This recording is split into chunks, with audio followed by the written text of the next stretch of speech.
Drejtuesja e Autoritetit të Mbikëqyrjes Financiare Mimoza Kaçi raportoi këtë të mërkurë në Komisionin për Ekonominë, Punësimin dhe Financat mbi veprimtarinë vjetore të institucionit. Në fjalën e saj, ndalte dinamikat e punës së AMF-s gjatë vitit 2024, teksa theksoi se prioritet ka qenë përmbushja e kapitullit të 9 për shërbimet financiare. Kaçi nënvizoi se është konstatuar një rritje e tregut për pension privat dhe segmentit të obligacioneve private. Autoriteti monitoron periodikisht treguesit financiar dhe instruimin e pagesave të dëmeve në nivel shoqërie dhe nivel tregu, edhe nëpërmjet rezultateve të analizave financiare të shoqërive dhe portalit të dedikuar për ankesat e konsumatorëve të administruar nga AMF.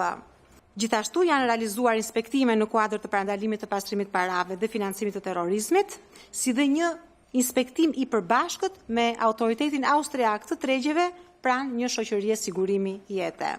Në këtë shpopullim masiv që ka realizuar me diabolizëm sekti Rama është si po punoni ju për rritjen e kapaciteteve profesionale në stafin e AMF-s, sidomos në drejtimet e reja si fintech, teknologjitë financiare, e dyta në sigurimet digjitale dhe e treta analiza e riskut kibernetik. Lidhur me integrimin evropian. Integrimi evropian është objektivi kryesor.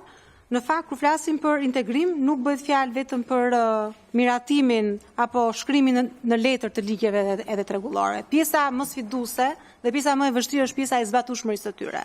Sepse në shumë raste ato kanë efekte, kanë kosto financiare, janë komplekse, kanë nevojë për investime në sisteme, kanë nevojë për kapacitete, për rritje të kapaciteteve dhe sigurisht në planin tonë të punës që kemi ndërtuar për integrimin evropian për kapitullin 9, përpos 21 direktivave dhe 17 rregullore të BE-s që ne duhet të parafrojmë, ne kemi parashikuar dhe plan e pune rritur për rritjen e kapaciteteve, për forcimin e strukturave të brendshme të institucionit edhe për rritjen e eficiencës.